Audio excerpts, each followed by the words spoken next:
고마우신 아버지 하나님, 힘이도 부족한 종이 이 단에 섰습니다.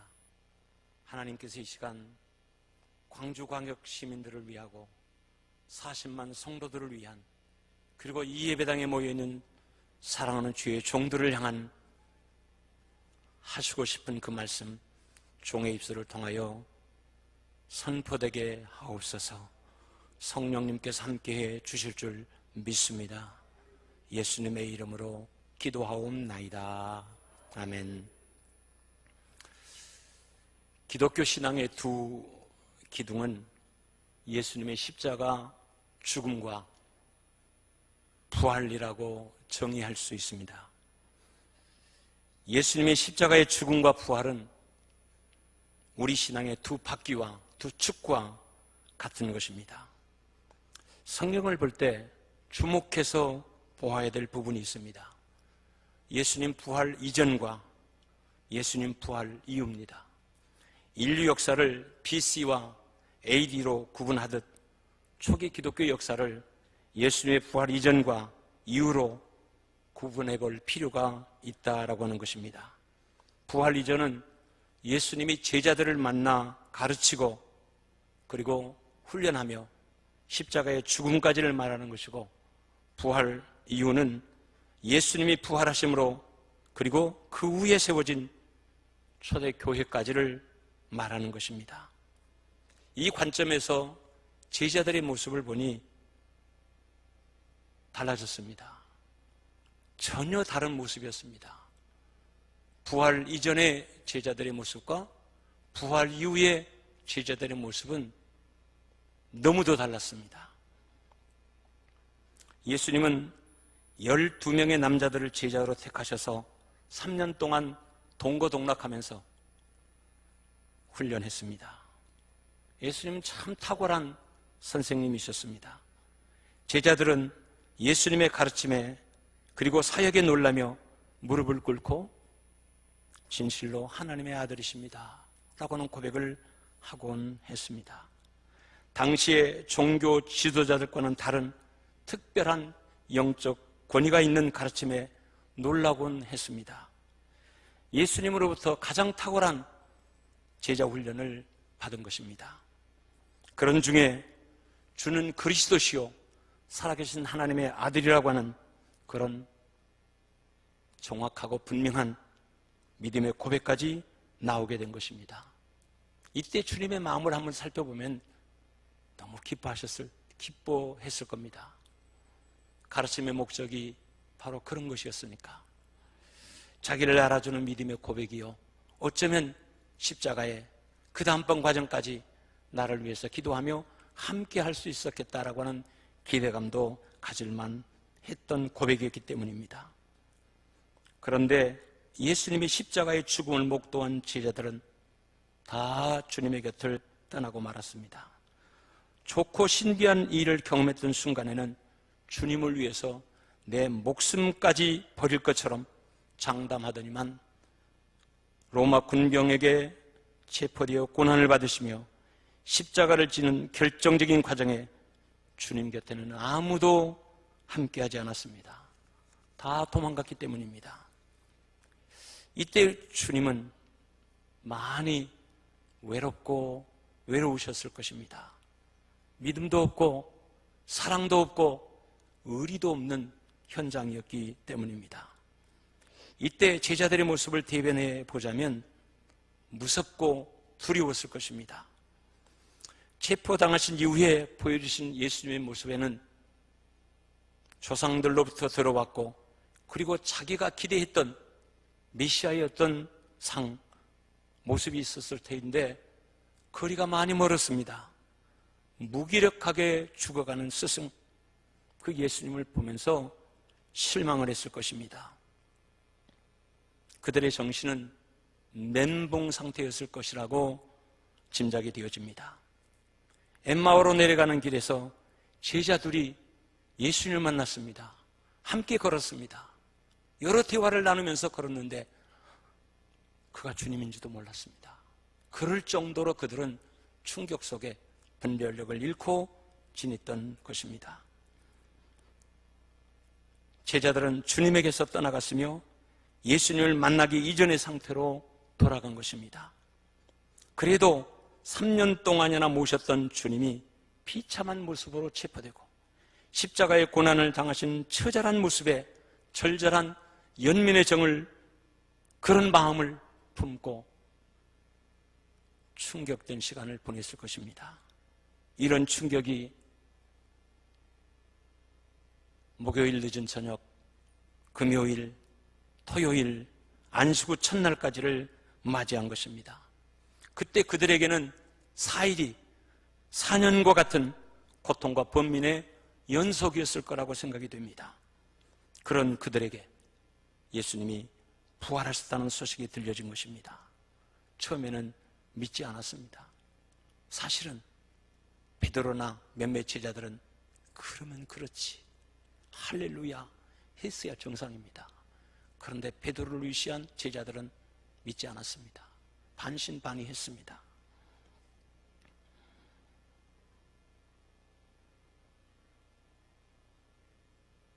그러나 부활하신 주님을 만나 뵙고는 다른 사람으로 변했습니다. 비겁고 두렵고 무서움 속에 떨었던 어제의 제자들이 아니었습니다. 제자들에게 나타난 변화가 어떤 것이었을까를 살펴보면 그 첫 번째는 예수님이 하나님의 아들이심을 확신하게 되었습니다. 부활하기 전에는 그렇게 예수님이 말씀하시고 때때로 영적 컨디션이 이렇게 올라오면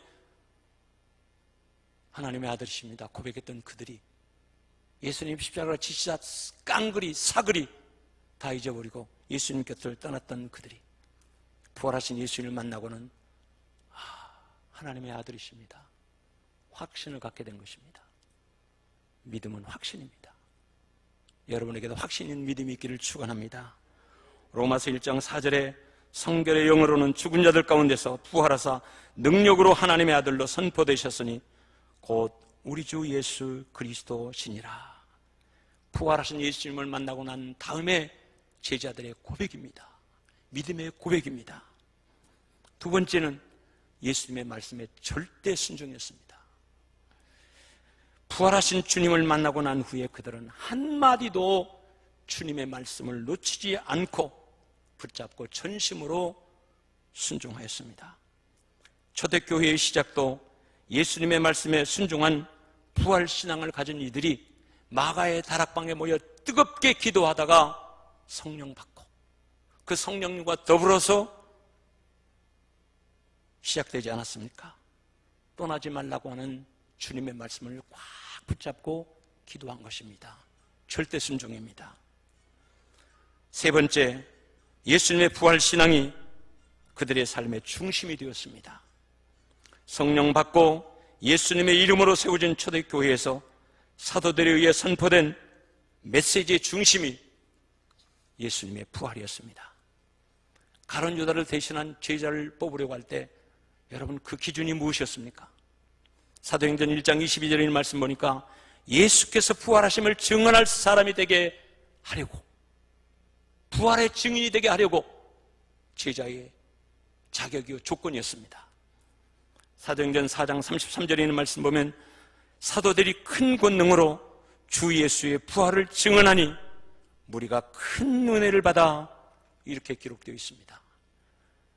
베드로 사도의 설교와 사역의 중심이 예수 그리스도의 부활이었습니다. 이렇게 부활신앙은 교회의 중심이었고 사도들의 설교의 중심이었습니다. 예수님 말씀대로 나를 믿는 자는 죽어도 살겠고 살아서 나를 믿는 자는 영원히 죽지 아니하리라고 하는 말씀, 그들은 꽉 붙잡고 이 부활신앙을 근거로 중심으로 삶을 살아갔고 신앙생활을 하게 된 것입니다. 예수님의 부활은 그들의 삶에 너무도 확실한 변화를 가져다 준 것입니다. 이것을 베드로와 바울 사도는 이렇게 우리에게 얘기했습니다. 예수님의 부활은 부활의 첫 열매라. 이렇게 선포하면서 우리도 예수님처럼 부활케 될 거라고 하는 약속을 해 주셨습니다. 이 믿음이 있어야만 여러분이 늙어도 병들어도 죽게 된다고 할지라도 소망을 갖고 죽음의 권세를 깨뜨리며 이기고 승리할 줄 믿습니다. 두 번째는 예수님의 부활은 믿는 자의 주인이 되시기 위해서, 믿는 자의 주인이 되시려고 예수님 부활하셨다고 선포했습니다. 로마서 14장 8절 9절에 있는 말씀 보면 우리가 살아도 주를 위하여 살고 죽어도 주를 위하여 죽나니 그러므로 사나 죽으나 우리가 주의 것이로다. 이를 위하여 그리스도께서 죽었다가 다시 살아나셨으니 곧 죽은 자와 산 자의 주가 되려 하심이라. 아멘. 우리 예수님의 부활은 나의 주인이 되시려고 부활하셨습니다. 예수님이 우리의 주인이 되시면 우리에게는 어떤 일이 벌어집니까? 첫 번째는 우리가 받은 구원을 지킬 수 있고 마귀와의 영적 싸움에서 승리할 수 있습니다. 할렐루야. 예수님이 나의 주인 되실 때 그 주인의 힘으로 우리의 구원을 지킬 수 있고 영적 싸움에 승리할 수 있게 되는 줄 믿습니다. 두 번째로 시험과 역경 가운데 승리할 수 있는 영적인 힘을 나의 주인이신 예수 그리스도로부터 우리가 공급받게 되어지는 줄 믿습니다. 세 번째는 이 세상에 살아가는 동안에 승리할 수 있는 지혜와 능력을 나의 주인이신 예수 그리스도로부터 공급받게 되어지는 줄 믿습니다. 예수님의 부활은 제자들에게 이러한 믿음의 무장으로 무장되는 계기가 되었고 그 후 그들은 죽음을 무서워하지 않고 고난과 시련도 두려워하지 않는 사람들로 바뀌어버린 것입니다. 고린도후서 5장 77절에 있는 말씀, 그런즉 누구든지 그리스도 안에 있으면 새로운 피조물이라 이전 것은 지나갔으니 보라 새 것이 되었도다. 예수 그리스도를 내 안에 영접하고 나의 주인이 된 그런 사람의 삶이요 고백인 것입니다. 이 믿음이 예루살렘 교회를 건강한 주님의 교회로 세웠으며 환난과 핍박 가운데서도 사람들에게 칭송받는 교회가 될 수 있도록 한 것입니다. 모진 박해와 고난 속에도 믿음을 지킬 수 있었던 인내의 원동력이 될 수 있었고 그들이 속한 사회를 변화시켰던 원동력 또한 부활 신앙이었습니다. 구원받은 성도들에게 예수님은 나의 구원자요 나의 주인이십니다. 할렐루야. 이것을 위해서 주님은 십자가에서 죽으셨고 죽은 지 사흘 만에 부활하신 것입니다.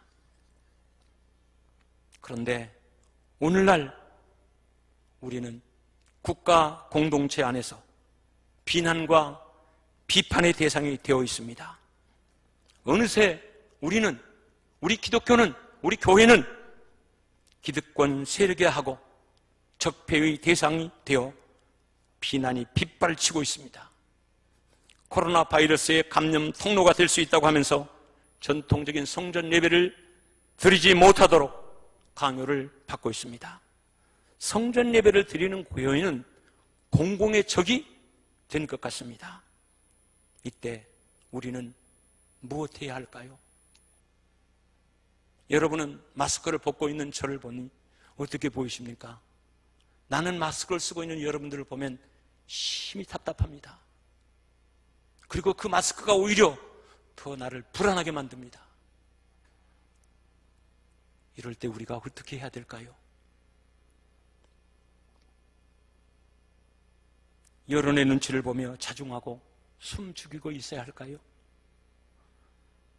본문의 말씀에서 그 답을 찾고자 합니다. 먼저 우리는 이때 특별히 부활절인 오늘 이 시간 예수님의 구원을 알리며 예수님을 찬양해야 합니다. 할렐루야. 예수님의 구원 사역을 세상에 전하면서 부활하신 예수님을 찬양해야 합니다. 부활 신앙을 가진 성도들만이 할 수 있는 찬양, 주의 영광을 위해서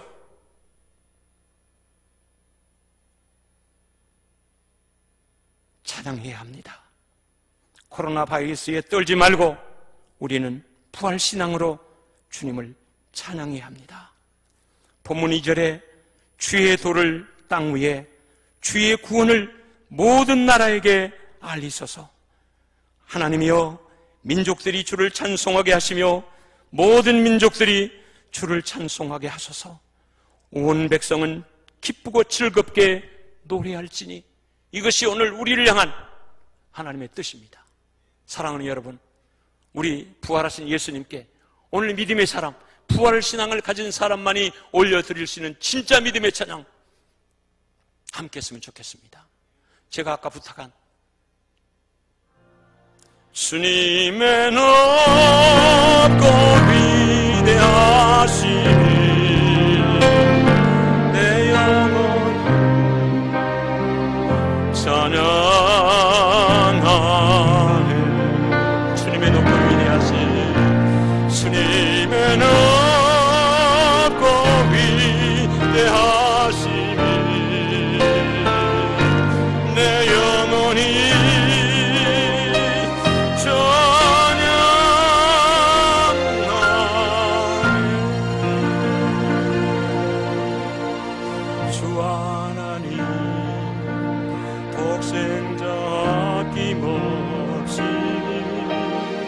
우리를 위해 보내주셨네.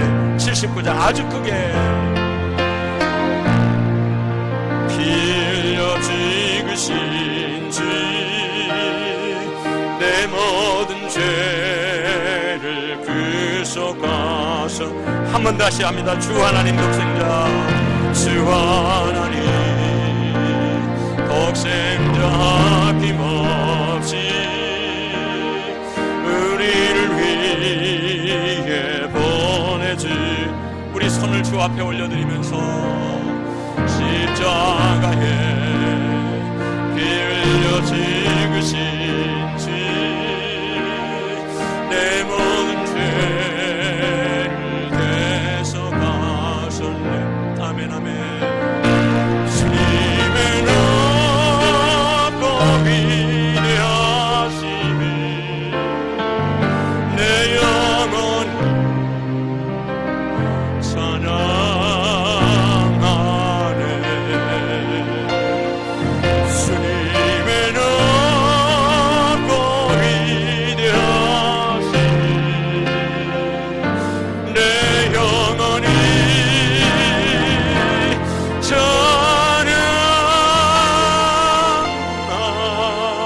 찬양하네. 할렐루야. 여러분, 광주에 있는 40만 성도들이 오늘 부활하신 예수님을 향하여 우리 주님 부활하셨고 우리 주님이 천하 만물을 창조하셨고 우리를 다스리시는 우리의 주이십니다 고백하고 고백하는 날이 오늘인 줄 믿습니다.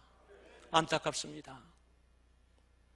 오늘 우리 예배당 안에 모여서 예년처럼 예배를 드리지 못하는 이 현실이 안타깝고 그리고 마음이 아픕니다.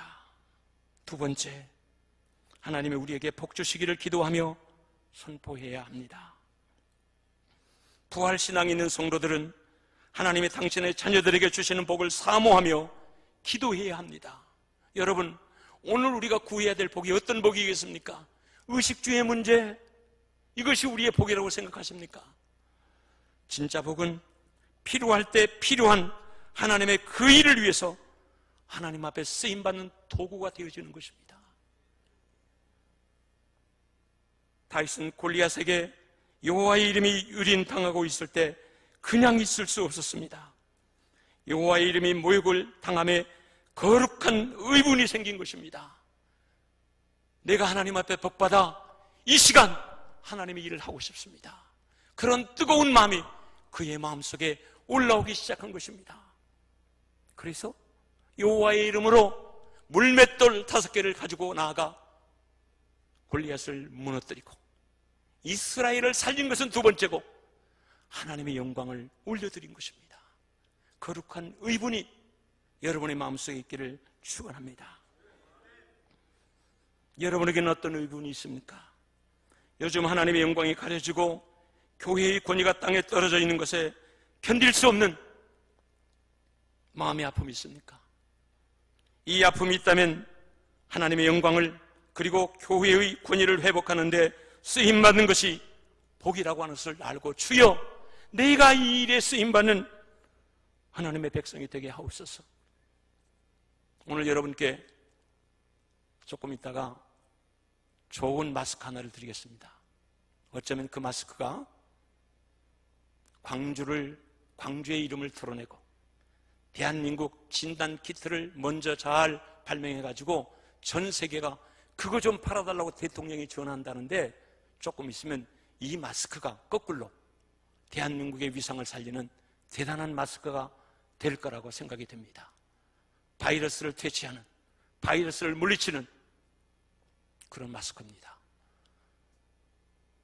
우리 예수 믿는 사람들 중에서 바이러스 치료제도 발명을 해야 되고 앞으로 이런 것들을 예방해낼 수 있는 그런 이 각종의 마스크를 비롯한 각종의 이런 것들도 발명이 좀 되고 어느 때 주여 이 어려울 때 내가 하나님의 필요한 그 일에 쓰임받고 싶습니다라고 하는 거룩한 마음을 품고 하나님 앞에 기도할 때 하나님이 이때를 통해서 하나님의 영광을 받으시고 교회의 권위를 더 강력하게 세우기 위해서 우리에게 그런 은혜를 주실 것 아닙니까?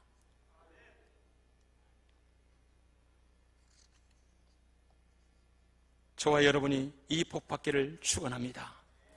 왜 코로나 바이러스가 소멸되기를 위해 기도해야 됩니까? 라고 하는 질문에 저는 초기 로마 교회의 믿음의 선배들 얘기를 하나 소개하고 말씀을 마치려고 합니다. 로마의 초기 기독교 신자들은 처음부터 수많은 박해를 받았습니다. 그 이유 중에 하나가 기독교인들은 사람의 피를 먹는 못된 사람들이다 라고 하는 것이었습니다. 성찬식 때 포도주를 나누는 것을 반대자들이 보고 그것을 박해의 도구로 이용한 것입니다. 그로 인해 수많은 그리스도인들이 고문을 당하고 그리고 순교를 당했습니다. 그래서 로마의 성도들이 견디지 못해서 목숨을 지키고 믿음을 지키고자 땅굴을 파고 들어가서 숨게 된 것입니다. 그것이 바로 카타콤, 지하교회, 동굴교회 아니겠습니까? 그 무렵 로마의 연병, 장티푸스라고 하는 무서운 전염병이 돌았습니다. 로마 시내 길거리 곳곳에 많은 사람들이 널브러져 죽어 있었습니다. 그런데 그 누구도 그 시신을 수습하지 못했습니다. 왜냐하면 손대자마자 다 전염되어 죽었기 때문입니다. 그래서 로마 시내는 사람들의 시체가 길거리마다 쌓여 있고 시체 썩는 냄새가 코를 찔렀습니다. 그런데 이상한 일이 일어났습니다. 한밤중에 검은 옷을 입은 사람들이 나타나 시신을 수습하는 것이었습니다. 그리고 그들은 감쪽같이 해가 뜨기 전에 사라졌습니다. 이렇게 며칠이 지나자 로마 시내가 깨끗하게 되었다고 합니다. 로마에 있는 시민들은 고위 관료로부터 일반 서민들의 이르기까지 다들 궁금해했습니다. 저들이 누굴까? 저들이 누굴까? 알고 보니 카타콤에 숨어 들었던 기독교인들이었습니다.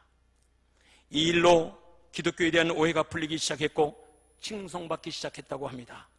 그 후 이 일이 기독교가 공연되는데도 결정적인 역할을 했다고 합니다. 그런데 더 이상한 것은 시신을 수습하는 사람들 중에 한 사람도 그 전염병에 걸리지 않았다는 사실입니다. 무슨 독을 마실지라도 해를 받지 아니할 것이라고 하는 성경 말씀 그대로 필요할 때 필요한 그 일에 하나님 앞에 쓰임받는 사람들을 하나님이 지켜주시는 특별한 복을, 특별한 은혜를 그들이 체험한 것입니다. 오늘 또 아마 많은 성도들이 성전에서 주일 예배를 드리지 못했을 것입니다. 그런데 못 드리는 이유가 미리 겁을 먹고 두려움 때문이라면 이것은 부활신앙을 가진 기독인들의 자세가 결코 아닙니다. 기독인들은 시체를 치우는 사람들입니다. 기독인들은 이럴 때 다른 사람과 다른 모습을 보여줘야 하는 것입니다. 솔로몬의 성전을 건축한 다음에 이렇게 기도했습니다. 하나님, 세상에 연병이 돌거든 이 전에 와서 기도하면 들어주시옵소서. 그렇게 구했습니다. 하나님은 이런 솔로몬의 기도에 답하셨습니다. 홍내가 하늘을 닫고 비를 내리지 아니하거나 혹 메뚜기들에게 토산을 먹게 하거나 혹 전염병이 내 백성 가운데 유행하게 할 때에 내 이름으로 일컫는 내 백성이 그들의 악한 길에서 떠나 스스로 낮추고 기도하여 내 얼굴을 찾으면 내가 하늘에서 듣고 그들의 죄를 사하고 그들의 땅을 고칠지라, 이렇게 약속했습니다. 여러분과 제가 드리는 이 예배당은 연병이 돌 때, 전염병이 돌 때 솔로몬에게 약속하신 그 약속의 말씀을 붙잡고 이 땅을 용서해달라고, 이 땅을 고쳐달라고, 이 땅을 회복하게 해달라고 기도하는 장소입니다. 대통령이 예배를 드리지 말라고 했다고 여러분 밖에 나가서 함부로 하는 것이 지혜라고 말해서는 안 됩니다. 저도 처음에 한두 번은, 한두 주일은 그래야 되는 줄 알았습니다. 그런데 하나님의 교회를, 정상적인 하나님의 교회는 하나님이 지키신다고는 확신이 더욱더욱 들었습니다. 어쩌다 외국 갔다 온 사람들에 의해서 성도들이 한두 사람 들었습니다만, 여러분 그 이후로 광주 교회가 어떤 사람들로 인하여 전염된 적이 있습니까? 없습니다.